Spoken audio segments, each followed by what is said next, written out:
But we started out by thinking of that idea of masking equality and how this can help us. Well, how is social policy shaped? And there was a sense of a biological essentialist quest for identity. But what about if we don't meet the idea of what constitutes an essentialist identity? For example, what about if somebody doesn't actually have or want hormone additions, then, or removals, then what's the point of this marking in relation to identity? What does it actually mean? You know, what about hormonal differences? And if those aren't actually happening, how do we think about bodies and identities? And there was this idea of a designer baby, that there's a fixture into a body of what therefore this body will then become.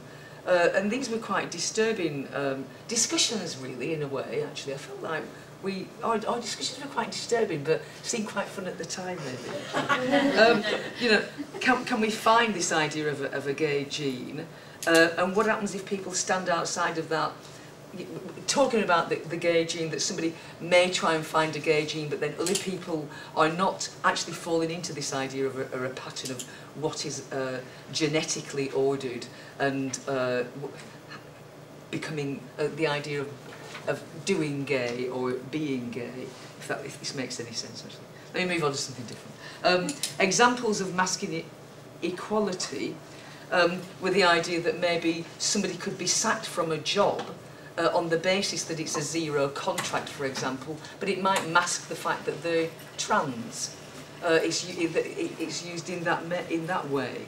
And one of the other disturbing points was that people who want to transition have to, in the real life experience, have a job, because a job, and whatever that may mean, constitutes a real life experience. So again, really disturbing statements are really also, there's a masking of something else much deeper going on, I think, in some of these conversations. You know, what does that mean in relation to privilege, that some people may access treatment because of a privileged position? What does it mean for people that are young people who can't access the treatments that they want? And we listen to different parts of the country, different regions, are having immense problems trying to just get access and resources. So there's a masking then, there's this idea of equalities and that people can have resources, but actually this isn't happening. It's been removed in effect. So then we became, well, what should happen then? Should some people accept that maybe there's a sense that there's an individual social sort of slash, that really, you know, we need to change. That actually, because society is unable to offer the resources and the opportunities for people to transition, that therefore we should really, at some degree, change how we are. That somehow if we go out onto the street and it's a dangerous area, then maybe we shouldn't go into that street, because the reality is that it's not safe to maybe be there. So how do you bring about a social change? And what does that mean, you see, for authenticity and that real life experience? So there's quite a lot of questions coming out of it that even as I'm speaking, I'm actually really concerned about, really. And then there's the participation in market economies, and how that confers a sort of a delegitimisation of women, that maybe there was something about how women are targeted in certain ways of not being able to take space, not being able to actually access the world in a particular way, and examples of that were drawn out. So how does that problem get fixed, if you like? How do we, well, it doesn't become fixed, it becomes more problematic. And then we're thinking about the second talk about neoliberal policies and what it's like to live in an economy where success is privileged, maybe rather than equality, actually. So then we listened to like the idea of Northern Pride that took part, where it was only women who were being given the rape alarms, and there was a question about the bottle protectors. So what does that mean in one way of trying to create the idea of safety, but there's not an equality? So it brought out quite a lot around equality and discrimination and much deeper problems actually between just in conversations. And then we moved to this trans and cisgender issue. What does it mean if you're with cisgender people? And then we question, well, what does cis mean? Because then, you know, Gavian saw it in the first presentation, talked of it as an ideology. Whereas, is it becoming essentialised? Are people cis rather than there's an ideology of cis? It feels as though we're going back to a point where we're talking about a set of experiences, but where does gay and lesbian then fit into this? And what about a feeling-led set of experiences? So, and the idea of then misgendering, that actually, what does it mean to gender children? I mean, how can we talk about authenticity in these contexts when there isn't an authenticity allowed almost? There's no ethical responsibility to allow an ethical sort of gendering, if you like. It's sort of, so it brought about maybe more than this, and I've probably said it in an ad hoc way. So, you know, how do we move to these different spaces and places? I thought the discussions were really interesting, but I probably haven't captured it as well as I could have done. But I think some of them are quite disturbing issues as well, that while we sit here and discuss this, there's something about, but what do we actively do about this as well? And we were discussing last night about a trans march, you know, it's a bit like, actually, what needs to happen? I mean, that was like one idea, but you get the idea of a collective sense over the seminars, and definitely here, that there's a doing that's necessary, that we're all trying to do things, and some people are really, listen to the plight of young people in Norwich is really quite upsetting actually. So there's an anxiety and an upset that I think flows through some of the things we were discussing. We did finally end on this idea again of misgendering. Do we misgender our animals? And therefore, if we have pets, then how do we misgender them? Do we make assumptions about the... well, anyway, that's for you. Sorry, Mike, I don't know, we're fine. Oh, that's fine. Okay, there we go. So, thoughts to think about. Is that okay, group? Do you, it really say, I'm not saying it the best way, but thank you for your input.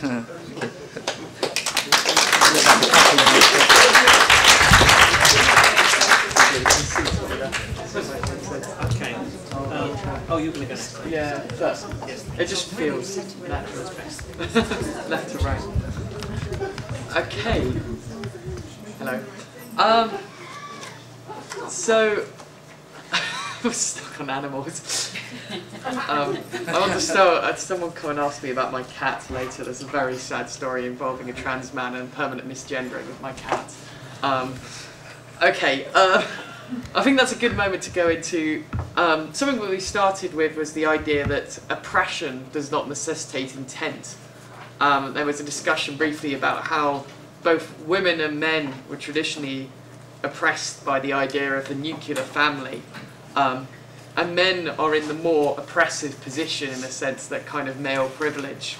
And that happens regardless of any intent to embrace privilege, and men can still suffer under patriarchy. And I think this underlay a lot of the discussion we had about cis later on, this idea of what privilege is and how we can talk about oppression in a more meaningful way.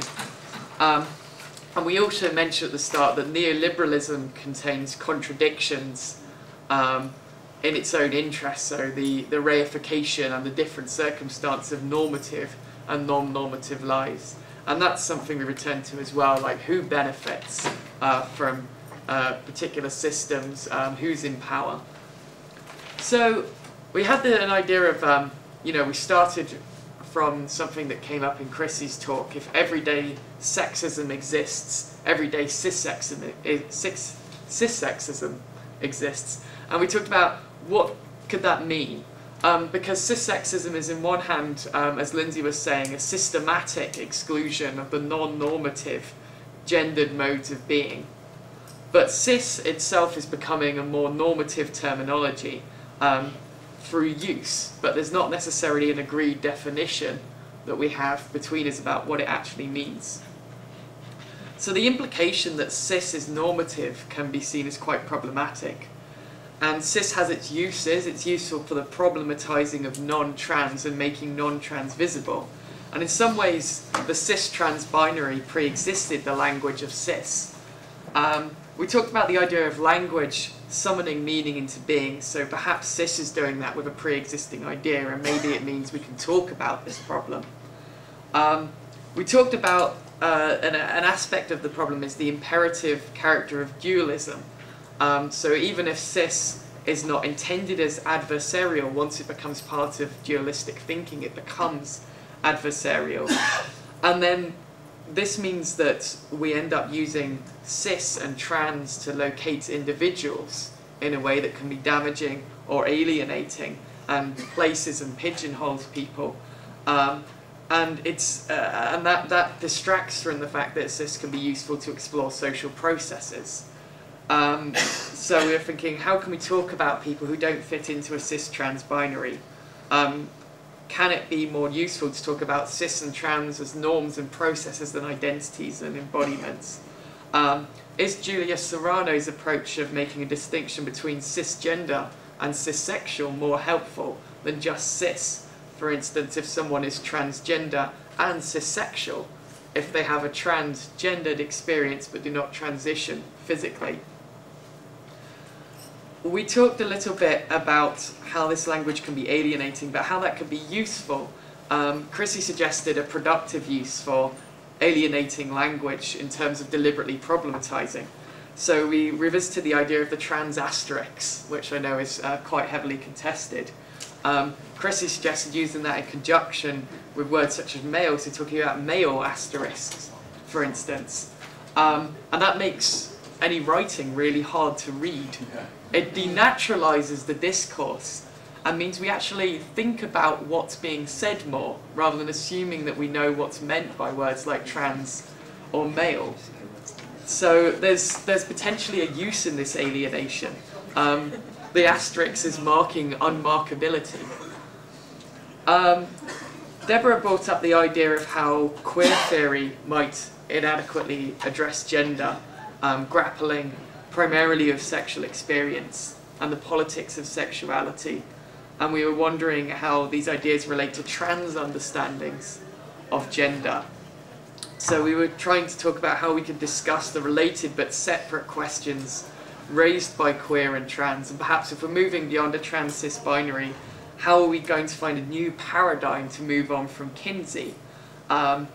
Because being a continuum of sexuality, the Kinsey scale not only puts sexuality on just a line, a horizontal line. Something very exciting is happening elsewhere. Thank you, everybody. But it's also taking gender for granted. So we're thinking, well, I mean, the continuum isn't good enough because sexuality impacts on how you see and experience your gender and vice versa. So what does it mean for your sexuality, for instance, if you identify as non-binary? If you have a polymorphous theory of gender and a polymorphous theory of sexuality, how do they articulate? So one approach might be Chrissy's approach of sex-gender, you know, because to categorize these things can underplay complexity. So maybe we should talk without categories. So we could talk with one category or no categories. We talked about non-categorical approaches to identity or multi-categorical approaches. So one aspect of that, I brought up some things from the second seminar when we had a speaker from Genderfork, and also myself and Kirsty Lohman talked about research participants who talked about agglomerative identity, building things up, almost cut and paste, taking from different places. And this doesn't necessitate an absolute gendered language. We talked about descriptions on the basis of feeling, descriptions of how people feel and embody the world without category, using perhaps colours to call into being the feeling, or also open barbers and non-gendered language around hair. We talked about the possibility of floating through the world without answering identity questions. you know, why do we need the impetus to come to closure about these things like sexuality and gender? So then we asked, okay, if this is something we want, what social conditions are necessary for this not to resolve into inequality? Because there's privilege associated with being able to do this. So one aspect could be awareness, raising awareness that there's no truth to artificial constraints. The idea that it's exciting and hopeful when people don't allow themselves to be constrained. And the idea of breaking things down, drawing upon the idea of feminist consciousness raising and gay pride, the fact that 50 years ago gay marriage might have been unthinkable. And this returned us to questions of economy. Who does the current system benefit? How we can benefit from a power analysis in attempting to break down these things and allow a more free-floating approach. How do we change society so we can articulate these questions in a way that's productive and helpful for everybody? We were saying we should be asking questions about economy and referred to yesterday's discussions about financial resources. And to finish, we talked about the massive gulf between the nuanced discussion here and everyday misunderstandings of ideas like trans and gay. And we referred to comedic ideas. You know, there's quite a lot of comedy emerging now of how did you become straight? What does it feel like to be cis, a guide, a helpful guide? I saw, Natasha, you shared that the other day. So we're thinking, how can you expand the scope of queer and trans studies to maybe look at this? And we talked about how there's this large literature of masculinities, a small literature of heterosexuality, mostly in the 90s, which sadly hasn't been massively expanded on, and a minuscule literature of cisness. There's very little discussion of this. So maybe if we want liberation for everyone, we should be asking what demands an explanation, what doesn't, and who and what can benefit from this all being problematized.